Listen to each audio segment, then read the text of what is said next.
Okay, what about Dark Emperor?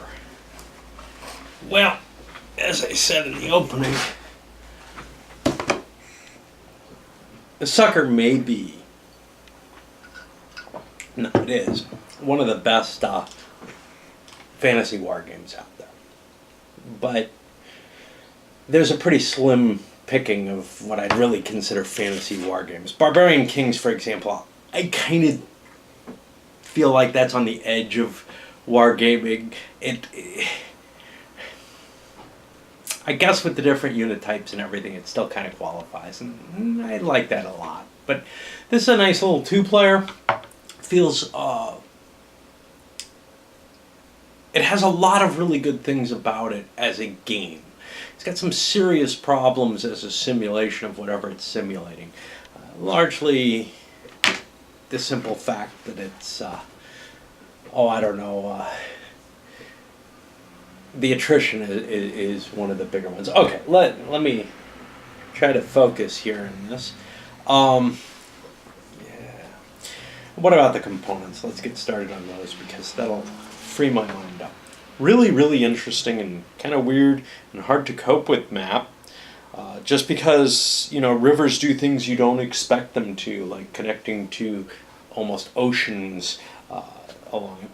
But I think it's serviceable, and it helps add this flavor to the game that nothing else has. This different geography based on geology it provides a very, very interesting background, world to play in that most games don't. Of course, my X made me a little sheep. The rulebook itself, I'll get to it in a little while. You may have noticed I had some trouble finding stuff in it. That's the Avalon Hill, lack of references, la la la. But overall, it's just not that long a rule book. It's only 16 pages. So, you'll probably spend a few minutes paging through to find some specific things. But overall, it's not that bad. The counters, on the other hand, and yes, I put them in this because my box is splitting. This game's been through a lot of traveling. The counters are a little bit, the muted colors, and sometimes the color choices between them. Some of the kingdoms are hard to tell apart. Overall, I guess they work, but that's about the extent of it. There's a nice factor to the rule book that I always like to point out when it shows up. Kostikian put in, although like I mentioned before, that a little bit of designer's notes. And a game that doesn't come with some kind of designer's notes, especially something this odd, feels wrong. Now, unfortunately, he spends much of his designer's notes to kind of grind away at other people's fantasy games, but at least you get some insight into the mindset that he has when he's working on this. I've heard some people say, he made his whole language for it. No, he didn't. He made 10 words or something, And there may be a role-playing world behind this. I wouldn't at all be surprised. Hey, I see Steve Tihor on the playtesting list. He ran a really great play-by-email game back in the 90s. Kind of based on empires of the Middle Ages. All right. What about the rules themselves? Well, for one thing, there's this fantastic storyline that you're giving glimpses into. Glimpses that are maybe deeper than something like War of the Ring, the SPI game, gives you, although there's obviously a fantastic storyline there. It's not silly. Some fantasy games are just too damn silly in their treatment. It's not bland. Way too many of them are bland as hell. I'm thinking here especially of things, Task Force, and I think Metagaming and TSR put out these little pocket micro games that you felt like you had almost no story behind whatsoever. This avoids all that. You feel like there's this tremendously rich storyline here behind this, as though it was lifted from a very rich role-playing game. And I think it probably was, even if that's not explicit. You've got these different types of magic, all with different effects. So, in essence, between the different types of magic, the attrition, I know a lot of people complain about the attrition, and I agree with them on sort of realism terms, but you combine the attrition, the fast movement of leaders, this all works out to a very interesting puzzle more than a war game. And that's maybe what I dislike about it. It also plays much, much better solo because, in two players, one person's sitting there just kind of twiddling his thumbs, waiting for the other guy to either screw up or more likely get screwed over by luck so that he can play. Now, in my game, the Necromancer got a little unlucky, but then got to make up for that. I don't think I screwed up terribly in my play of him. I don't think that there's anything terribly less than... I think I came close to optimal play from my experience, but I haven't investigated all the possible plays here, ways of playing. But I think he did very, very well in terms of his initial start, especially with cheating. And being able to get away from the Keeper when the Keeper got released briefly, being able to kill that made the game stay under the Necromancer's control. But even with all of that, even with the Empire coming in on the last turn, even hitting it with everything possible, and this was maybe one of the more successful attempts by the Necromancer that I've seen, it still ran as an incredibly close game. So you kind of have to get everything right to make it be an even game. Some of that, of course, is just the strategy, because if you screw that up, you're giving the Kingdom's player the game. But if you end up getting bad die rolls a couple of times or something like that early on, it can really turn your whole game around. Now, I alternatively, or I'm not quite sure what word to use there, so I'll just use that one, ended up cheating for the Empire, for the Kingdom's player towards the end of the game in terms of production, accidentally again, in a way that probably pushed it from a draw to a victory for them. But I think the Necromancer has a really, really tough time winning this. And if somebody wants to, put a comment, maybe in a spoiler or something about, hey, this is what you should have done with the Emperor, because I know there are some people who say, oh yeah, it's about a balanced game, actually. Well, okay. Because I had a damn hard time with what I consider not a terrible start. So if I screwed up on my start, if you think, gee, you should have started, hitting Loy Marriage first, and then this, I'd be interested to hear that at least. Okay, back to the rules. So, you have this setup. You have this situation where the diplomacy values are fixed. Now that changes in the variant, and that's one of the reasons I kind of don't like the variant, because I like the rich story that this presents. I don't want something more, of a random setup. But I could see if you play this enough times, having solved the puzzle, wanting more.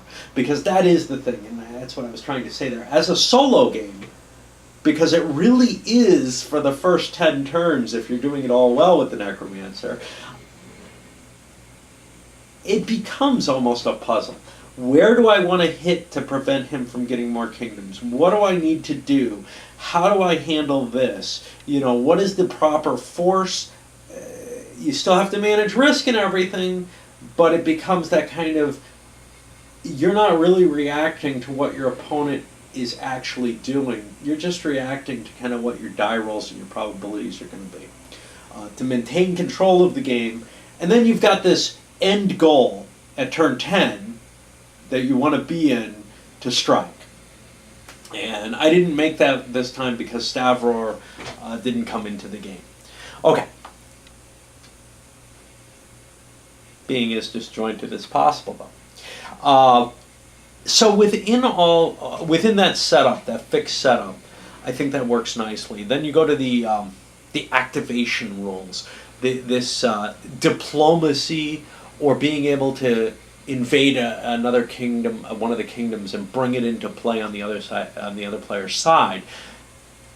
That all works very nicely. I like that. It feels, kind of like your World War II Third Reich type game. It feels kind of like War and Peace or things like that, where you've got this rich story, but an ahistorical one in this case, and you've got pieces that fit in with that story of conquest that's going on.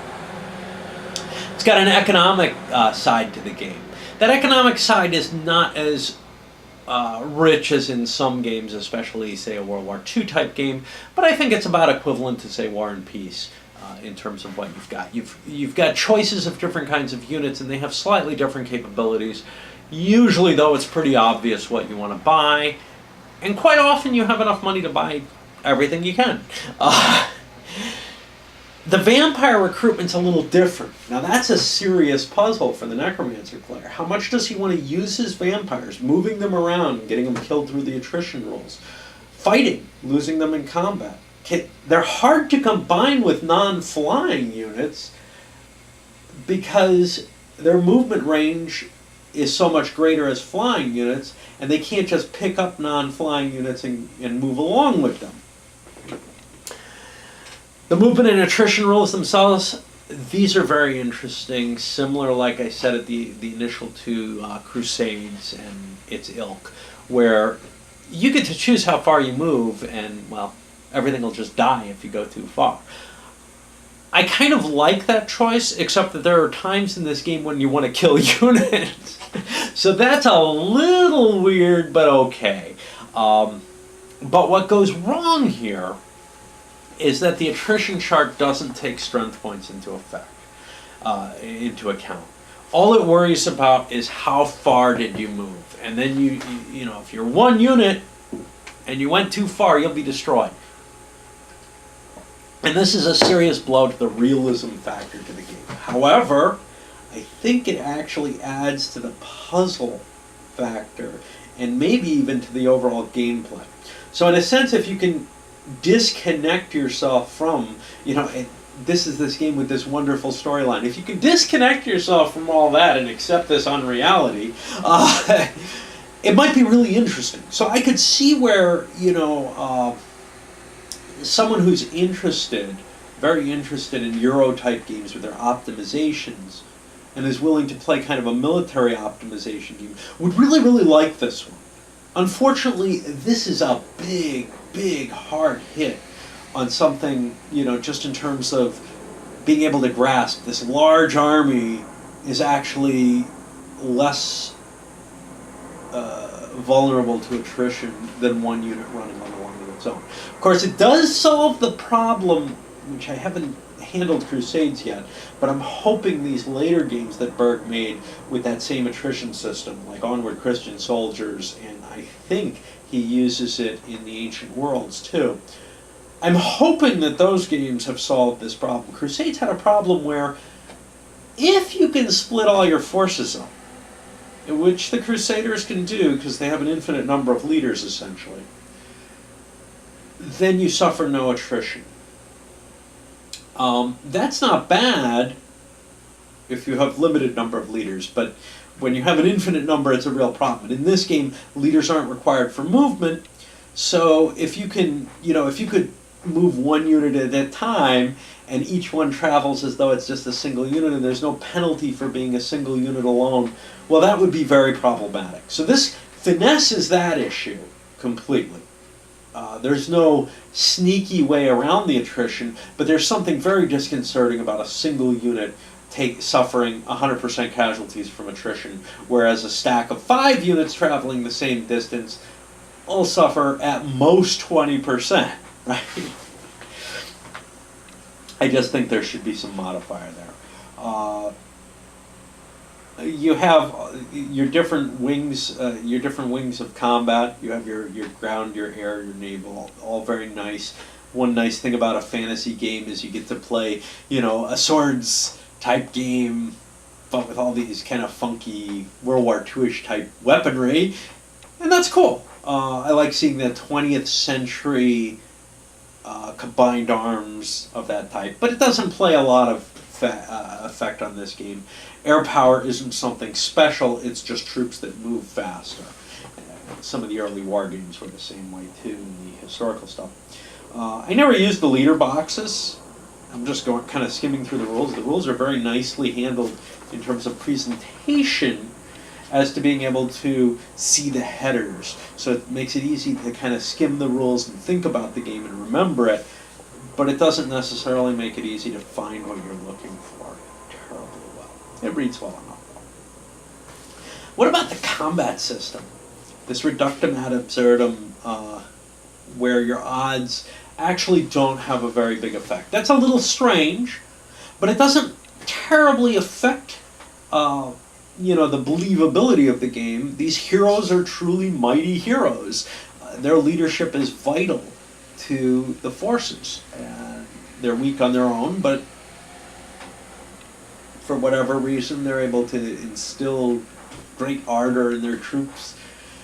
You know, I would hate it in a historical game, but it works well in the fantasy scenario, and it doesn't disturb me the way the attrition does, which just seems unbelievable. Now you could probably dance around and make up reasons. You know, a large army will keep its men, with police. A small force will just disperse.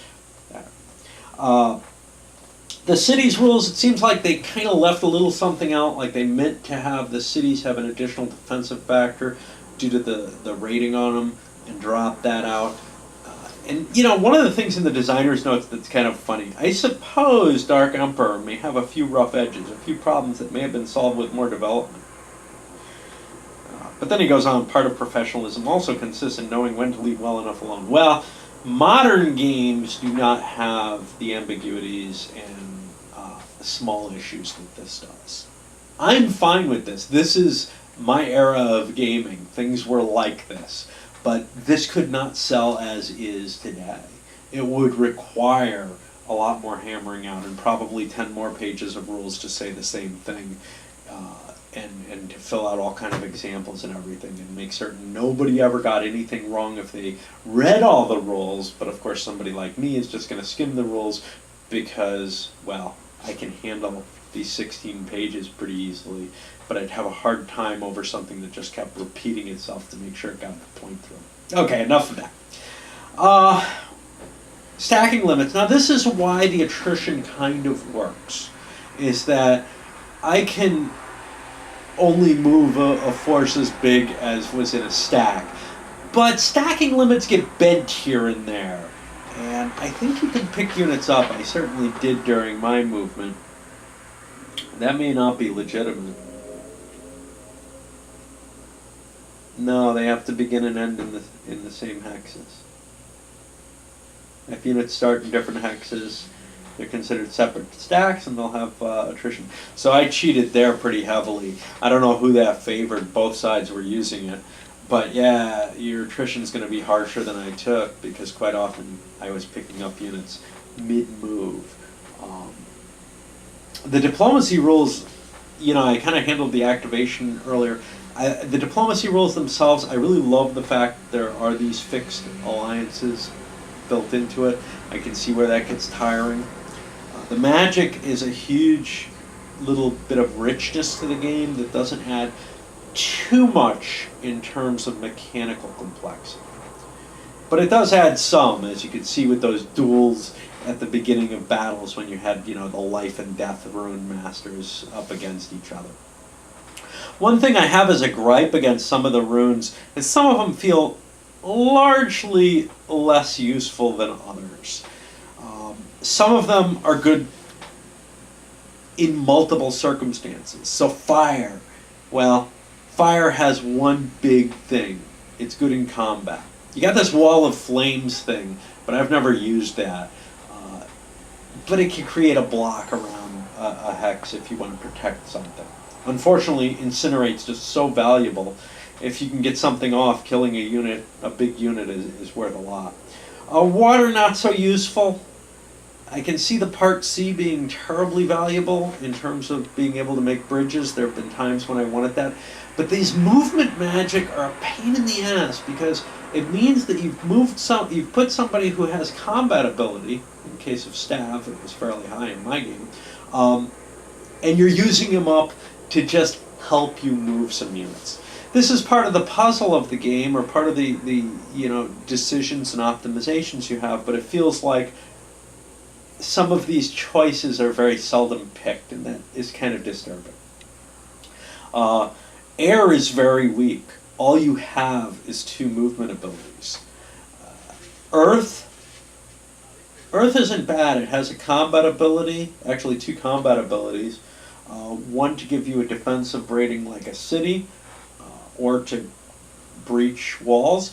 But there are a very limited number of Earth leaders, and they got killed very early. Over in Calaran, I know there's at least 1, maybe 2. Metal and wood are kind of goofy. They become make stuff, which is cool, but it's not going to have a lot of effect in the game. And they have counters of each other. So metal has counter wood and wood has counter metal. And I'm not sure you can ever cast those because these are movement spells and you wouldn't be in the same hex as them. Death and life are very powerful. Terror and serenity are good for the diplomacy. And also, they allow you to make units retreat from your hex. So they're kind of cool there. The actual magic items, these quests for items, again, kind of this cool thing, like getting the undead. Usually you don't have a lot of time to do this in the main game. You might be able to take a chance now and then to grab one of these things, but usually I feel like I want to do the diplomacy or I want to do this. Maybe I play wrong with that. Maybe I should be aiming for more. Often, though, a lot of the magic hexes aren't available for your access, and you don't want to go summoning a monster in a hex and causing a war with a country that you weren't prepared for that way. So you kind of balance it off and say, well, I think I'll explore these later, and later just keeps getting pushed down the road. Now in the extended game, you saw they all went, and I started rallying up some undead units as well to a large quantity. The Clarion Orion elections, this is a little piece of chrome that just, as far as I'm concerned, does almost nothing in the game, but it's just a piece of what the Torch of Liberty is.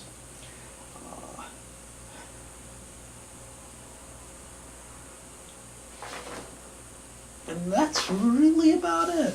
Overall, though, the only game I can think of that feels very similar to it in terms of rich story, really this integration of magic and combat decisions, is Albion, Land of Fairy. That's the only one that I consider in the same class as this game. Swords and Sorcery feels vaguely in the class, but it's got this silliness factor, and I could just never get into it. I don't know, it felt much, much weaker. Albion, oh boy. Yeah, someday. Someday I'll get that up. Albion's an interesting game, there's no question about it. Unfortunately, it has this weird victory condition in place that makes it almost impossible for any player to win. Whereas this one, I think, as a game, works very, very nicely in the sense that as long as the Necromancer does his job, he ends up and gets some luck. He ends up in this position where it's a close game. In Albion, the victory conditions and there's this mechanism by which neither player wins if too much damage is done, causes someone who's losing to go all out berserk to destroy the game and take the other player down with him, basically. And I haven't figured out a way around that yet, which is a shame. Albion has a lot of neat things in it, though. It's almost a richer version of this game in a lot of ways. It's got personal combat and challenges. It's got this mustering. It's got all kinds of cool stuff going on in it. Albion has fixed alliances, though. One player will get one set of troops, the other player will get another set of troops. It's just a matter of how long before those alliances come into play. I really like the flexible alliances in this game. You know, you saw, what was it? Loimarich, Lamarich, I don't know. Loimarich went over to the evil player. Now that's moderately well aligned towards the Kingdom's player, but it is possible with that terror magic and the Staff of Serenity, if you have it and whatnot, to be able to get a shot at some of these less aligned countries. And I think getting Loimarich was actually more valuable than getting Stavro, which was kind of a neat factor in the whole thing. I like the fact that you can take a kingdom out and prevent it from building anymore, but it can still be liberated by its original player. I like the removal of units throughout the game. The thing I kind of don't like is the fact that the game ends at a fixed point, which is why I played on. You know, that's always disturbing. Okay, we go 14 turns and that's it. Who won? How many points you got? So it leaves me with this kind of, okay, I'd rather play something for the full game. But as you can see, there is no full game, okay? None in the rules. And playing for that, just extending the game until it becomes obvious who's going to win. Well, I guess it happened eventually, but it's not clear how long it would take for that victory to take place. So that is somewhat unsatisfying. It feels like it reaches this kind of stalemate position where neither side can really get the grips on the other. That's something that was interesting in both, just the base game and later on as I kept going, was this feeling that one side or the other was way ahead at some point, and then it kind of equalizes back. I think there's a lot of that in the game just because of this ability to produce lots of troops on your turn, right? If you have if you have the Empire as the Kingdom player, you have this huge production capability. And likewise, the Necromancer has a fairly large potential for production, especially if he has some allied kingdoms.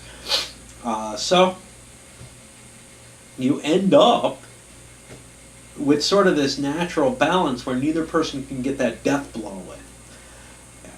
It looked like the Necromancer was almost able to get the death blow in on the Empire, but he wasn't. Later, it looked like the vampires would probably be able to be destroyed. And they probably would have been. I'm willing to say, yeah, I think that they are a reducing resource. That had I gone all out to destroy, I could have. I might have lost a lot of the Empire in doing so, but I can retake that. It's not that hard. It's also the fact that you can have immortal leaders, as we did with Farnon, if they're carrying the two right items, you know. But he's a particularly special case. He's 3 strength points. He was holding two strength point units, magic items. You can't have a lot of really invulnerable leaders. But it's a factor to keep in mind for the game. Anyway, I enjoyed it. I wouldn't have continued playing past the end point had I not enjoyed it. I usually enjoy it solitaire. I usually enjoy it opposed, but I found my opponents usually don't because, well, I stick them with the Kingdom all the time. And I think the next time that I play this with someone, I'm going to let them be the Emperor. I'll let them learn from their mistakes rather than show them how to play the Emperor by being that. Nobody's ever wanted to play this again with me because they didn't get to play for the majority of the game, if not the entirety of the play experience. What might make sense is to play it out solo, and then when you get to the point where the Kingdom actually is free, not necessarily the Empire, But the first time when the kingdom has like loose leaders to start making choices and start making diplomacy, etc., just say, hey, willing to play now? But that's kind of a weird situation compared, it's not what you're used to in a game. You don't usually play it solo and then draw other people in. Of course, that works. There are some games where you start with smaller numbers of players and you start adding people. Federation and Empire comes to mind with that. Empires of the Middle Ages, China in Disarray if you play a weird version that I made up. A number of games have that kind of, you start adding players into it as the game continues, which is kind of funky. All right, up it goes.